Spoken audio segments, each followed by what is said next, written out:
नमस्कार दोस्तों, स्वागत है आप सभी का एक और नई वीडियो में। दोस्तों, गूगल के बारे में तो आप सभी जानते होंगे।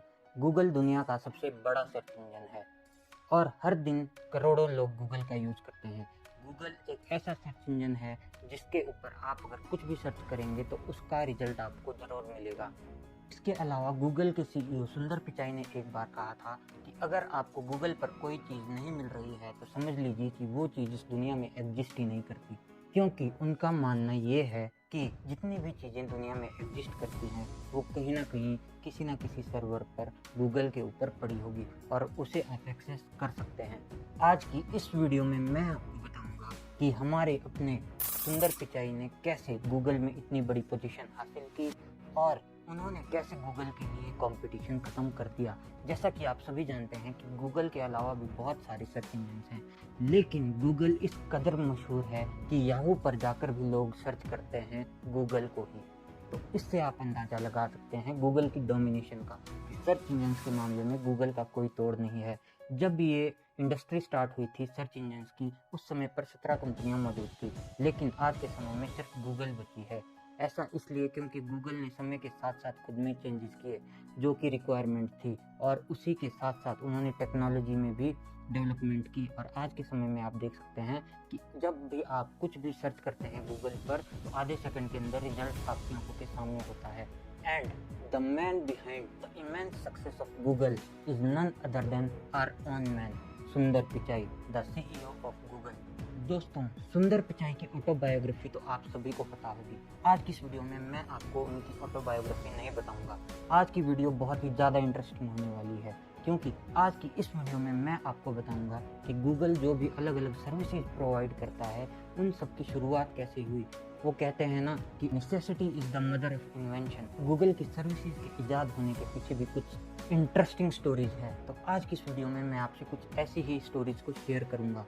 मैं आपको यकीन दिलाता हूँ कि आपने ये स्टोरीज आज से पहले नहीं सुनी होगी। तो चलिए शुरू करते हैं। दोस्तों, गूगल मैप्स का नाम तो आप सभी ने सुना होगा और आप लोग गूगल मैप्स को यूज़ भी करते होंगे, लेकिन क्या आपको पता है कि गूगल मैप्स के यूज़ में आने से पहले उसके पीछे की क्या कहानी है? तो चलिए आज की इस वीडियो में मैं आपको बताता हूँ। तो गूगल मैप्स की शुरुआत होती है कि एक दिन जब सुंदर पिचाई और उनकी वाइफ को कहीं किसी पार्टी में जाना था, तो उस समय पर सिलिकॉन वैली में सुंदर पिचाई को रास्तों की ज़्यादा नॉलेज नहीं थी, मतलब उन्हें सड़कों का पता नहीं था। तो उन्होंने और उनकी वाइफ ने सुबह ये डिसाइड किया था कि सुंदर पिचाई सीधे ऑफिस से वहाँ पर पहुँचेंगे, जबकि उनकी वाइफ घर से वहाँ पर पहुँचेगी, और फिर वहाँ पर वो दोनों पार्टी में जाएंगे।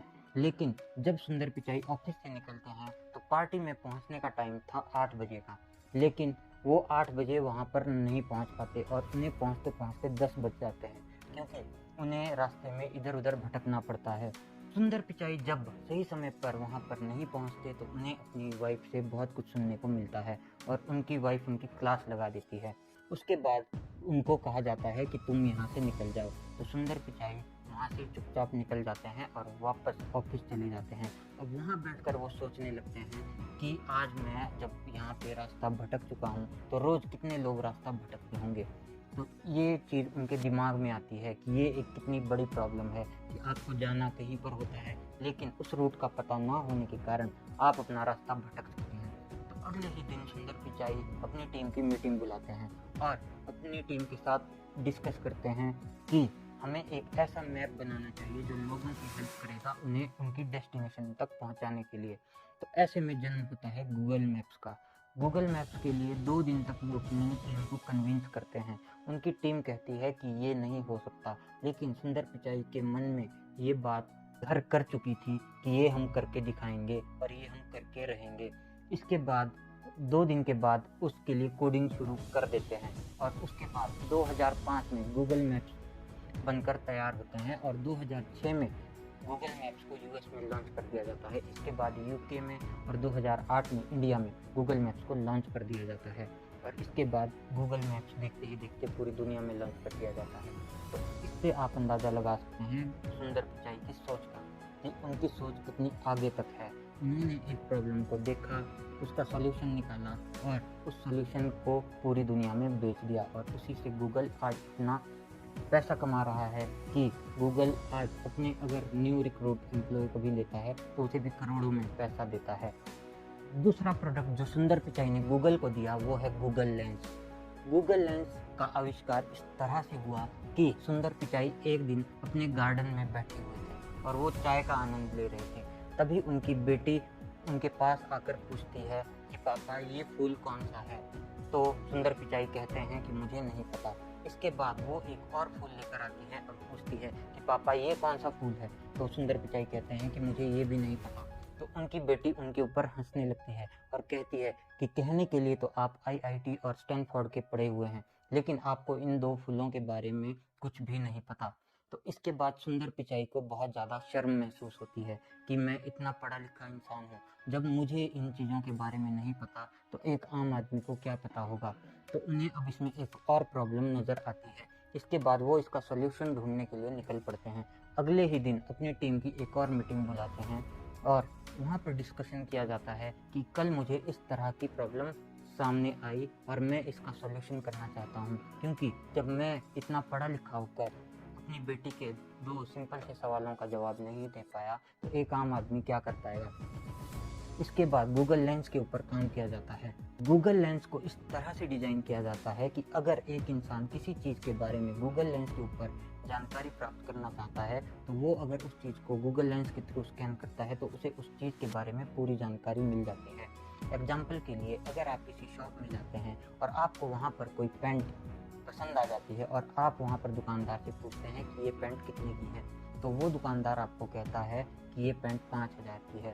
तो उसके बाद जो उस पैंट पर बार कोड लगा होगा, अगर आप उसे गूगल लेंस के थ्रू स्कैन करते हैं तो उसके बाद गूगल लेंस आपको उसकी पूरी जानकारी दे देगा कि ये पैंट फ्लिपकार्ट पर इतने रुपए की मिल रही है, अमेजॉन पर इतने रुपए की मिल रही है, या किसी भी और वेबसाइट पर इतने रुपए की मिल रही है।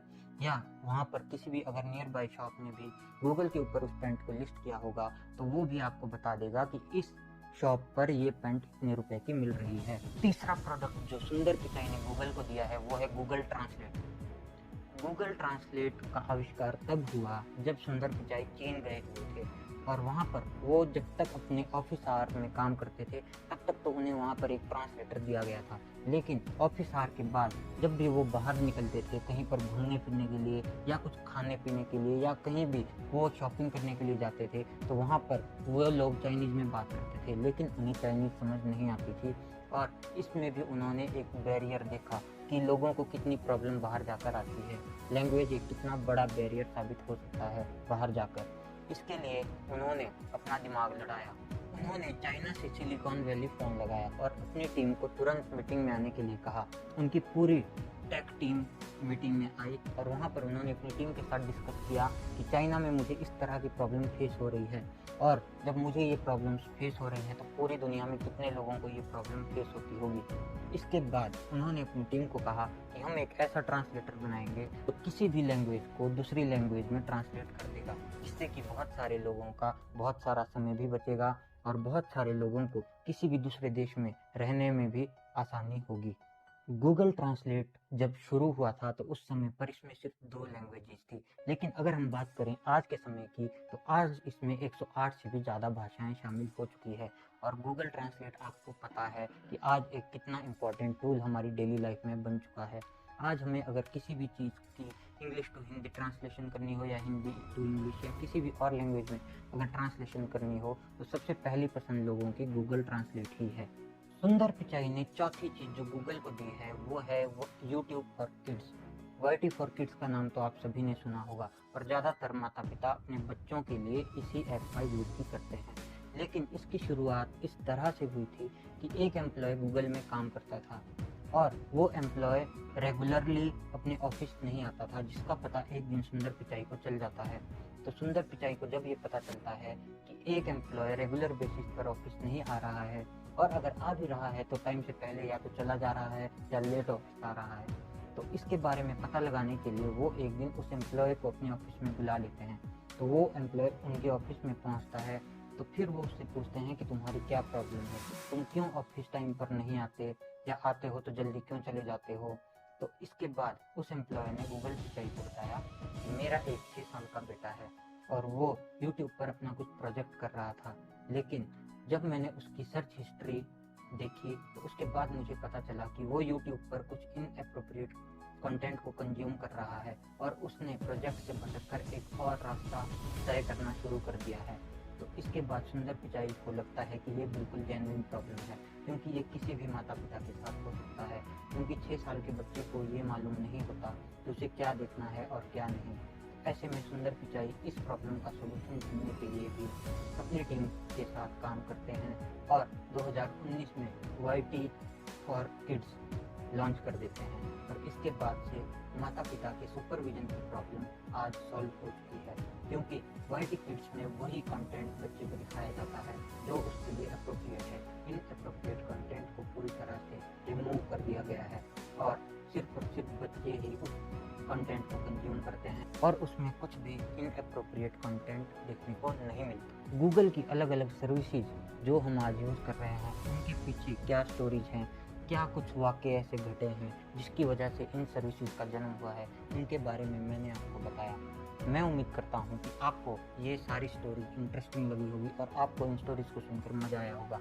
तो अगर आपको ये स्टोरीज अच्छी लगी है और आपको वीडियो पसंद आई है तो इस वीडियो को लाइक करें, शेयर करें और चैनल को सब्सक्राइब करें। मैं आपसे मिलूंगा बहुत जल्द एक और ऐसी वीडियो के साथ। तब तक आपका इस वीडियो को देखने के लिए बहुत बहुत धन्यवाद।